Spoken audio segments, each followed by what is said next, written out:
The Honourable Michael Woodhouse.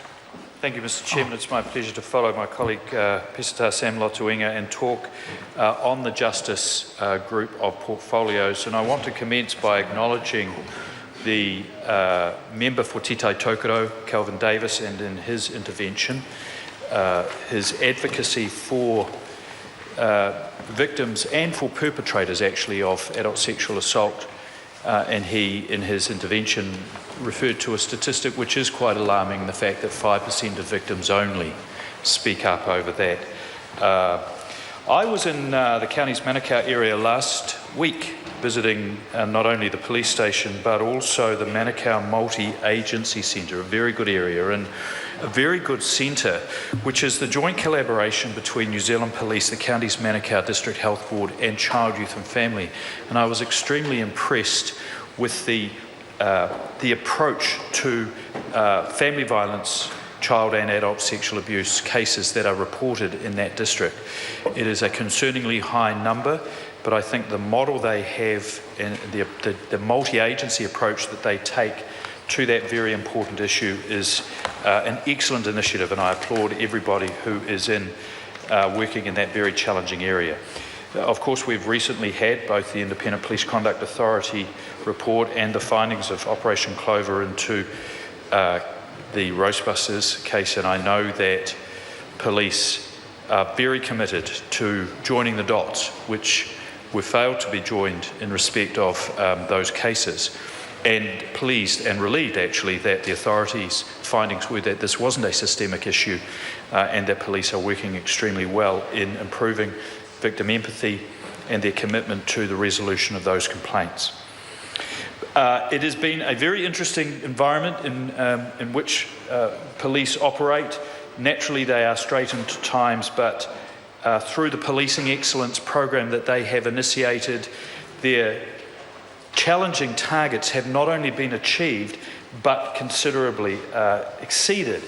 In the 13-14 year, a 13% reduction in recorded crime and a 19% reduction in non-traffic prosecutions was the goal. They exceeded that by a considerable margin, I have to say, a 20.1% reduction in recorded crime and a 41.3% reduction in non-traffic prosecutions. And I think that reflects very much a professional police organisation that is regarded extremely highly not only in New Zealand but around the world. And as a consequence of those efforts, that equates to 90,000 fewer crimes being committed in that period. And that means tens of thousands of fewer victims. And I think that's what we would all like to see. And they've done that by very, very smart uses of technology. I think the deployment of smartphones and tablets to increase the mobility and the technical capability of New Zealand Police has had a significant impact on the reduction of crime, but also in the visibility of our police. You know, there's been a lot of talk about bricks and mortar, and I think that is important, but actually what people want is to see their police on the street, on the beat, and being very visible in not just investigating, but in preventing crime from happening in the first place. Yes, burglaries have gone up, that's right, and the resolution rate, the burglary rate has gone down, but the resolution rate has too, and that's something that I've spoken at length with the Commissioner and his leadership team, and I think that's an area of homework. But one cannot deny the statistics on the lowest reported crime rate in 30 years. And I think we need to congratulate New Zealand Police for their excellent efforts in that. I want to come back to that technology because Mr Davis, I must say, well, I'll give him a bouquet, I'll give him a brickbat as well. In an irrational release in January around the upgrade of the iPhones and iPads, which was actually part of a very generous contractual arrangement with Vodafone to improve the ubiquity and the technical capability of New Zealand Police.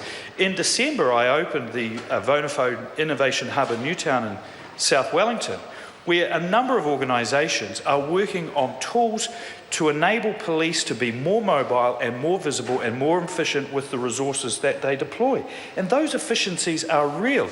That's about 900,000 extra hours of policing time that's been available to them. And that dividend is paid right back to the New Zealand public, because we have maintained the number of sworn officers, reduced the number of crimes, and increased the presence on the street. And I think that's a very good outcome.